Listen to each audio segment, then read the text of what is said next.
اہل الحدیث کہاں سے ہیں اس سلسلے میں پہلی حدیث اس طرح وعن ابی ہریرہ رضی اللہ تعالی عنہ انہ قال قیل یا رسول اللہ من اسعد الناس بشفاعتک یوم القیامہ قال رسول اللہ صلی اللہ علیہ وسلم لقد ظننت یا ابا ہریرہ ان لا يسألنی عن هذا الحديث احد اول منك لما رأيت من حرصك على الحديث اسعد الناس بشفاعتي يوم القيامة من قال لا اله الا الله خالصا من قلبه ونفسه رواه البخاری فی کتاب العلم. حضرت امام بخاری شریف کے اندر کتاب العلم کے اندر روایت اسی طریقے سے ہے. میں نے عادت کے مطابق پوری روایت ریفر کر دی ہے. حضرت ابو ہریرہ فرماتے ہیں کہ جناب محمد رسول اللہ صلی اللہ علیہ وسلم سے انہوں نے پوچھا کہ اللہ کے رسول ایک سوال ہے. کہا کہ پوچھو.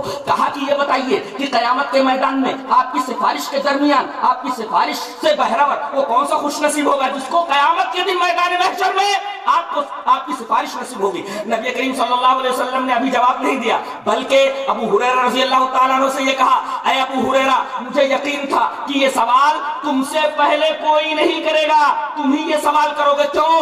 لما رأیت من حرصک علی الحدیث, اس لیے کہ تم حدیث کے بہت زیادہ حریص ہو, حدیث سے تمہیں بہت دلچسپی ہے. میں ایک بات بولنا چاہتا ہوں, نبی کریم صلی اللہ علیہ وسلم کی زبان مبارک سے لفظ حدیث الحدیث نکلا. لما رأیتک من حرصک علی الحدیث, حدیث کے اوپر تم بہت زیادہ حریص ہو, تمہیں حدیث سے بہت زیادہ دلچسپی ہے.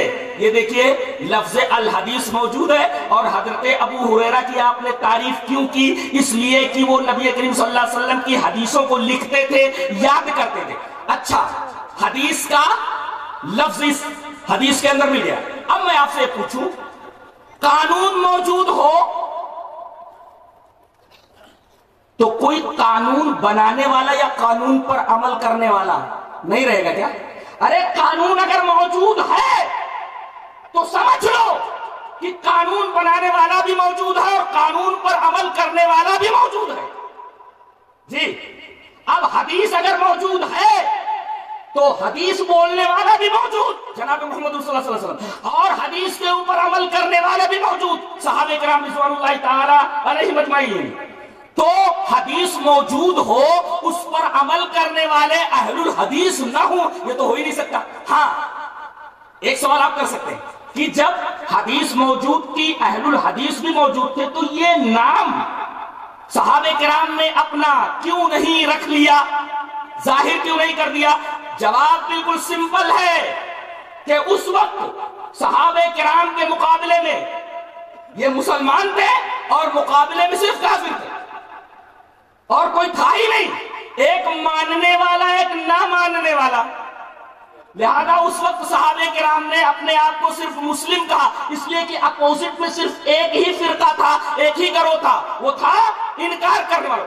ماننے والوں کو مسلم کہا گیا اور مقابلے میں جو گروہ تھا انکار کرنے والا قریش مکہ کا, ان کو کافر کہا گیا. اس وجہ سے انہوں نے اپنا نام مسلم ہی رکھا.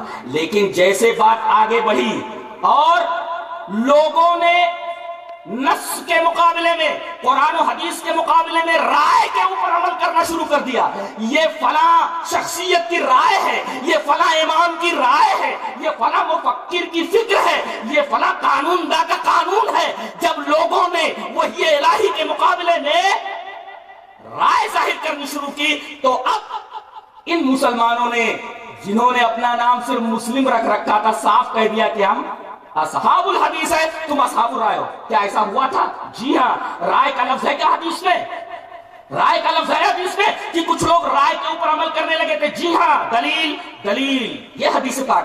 وعن علی رضی اللہ تعالی عنہ قال, وعن علی رضی اللہ تعالی عنہ قال لو كان الدین بالرائے لكان اسفل الخف اولى بالمسح من اعلى وقد رايت رسول الله صلى الله عليه وسلم يمسح على ظاهر الخف.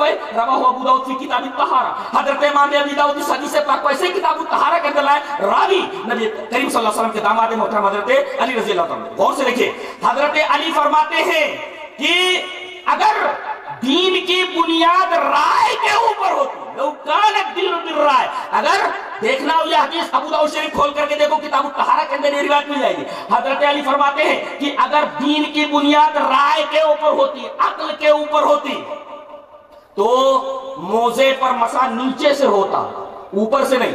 اگر کسی نے وضو بنا کر کے وضو کر کے موزہ پہن لیا تو اگر گاؤں میں ہے تو ایک دن ایک رات موزے کے اوپر مسا کرے اوپر سے، اور اگر مسافر ہے تو 3 دن 3 رات، لیکن شرط یہ ہے کہ وضو کر کے اس نے موزہ پہنا جی۔ تو اگر مقیم ہے تو 1 دن 1 رات، اور اگر مسافر ہے تو 3 دن 3 رات وہ موزے کے اوپر مسا کرے گا۔ سوال یہ ہے کہ عقل تو یہ کہتی ہے، رائے تو یہ کہتی ہے کہ گندگی یہاں لگی ہے نیچے تو یہاں مسا ہونا چاہیے، لیکن حضرت علی فرماتے کہ نبی کریم صلی اللہ علیہ وسلم کو میں نے دیکھا کہ آپ موزے پر اوپر سے مسا کر رہے ہیں، گندگی کہیں لگ رہی ہے اور مسا کہیں کروایا جا رہا ہے۔ پتہ یہ چلا کہ کچھ لوگ وحی الہی میں نص کی موجودگی میں اپنی رائے داخل کرنے لگے تھے۔ اس طرح جب وحی الہی کہ ماننے والے ہی صرف موجود تھے تو مقابلے میں صرف کافرین تھے، لہذا اہل الحدیث نام شو کرنے کی ضرورت نہیں پڑی۔ لیکن آگے چل کر کے جب لوگوں نے حدیثوں کے مقابلے میں رائے پیش کرنی شروع کی تو اب ضروری ہو گیا کہ مسلمان اپنے آپ کو اصحاب الحدیث کہیں کہ دیکھو ہم حدیث کے ماننے والے ہیں اور تم رائے کے ماننے والے ہو، ہم اصحاب الحدیث ہیں تم اصحاب الرائے ہو۔ ضروری ہو گیا۔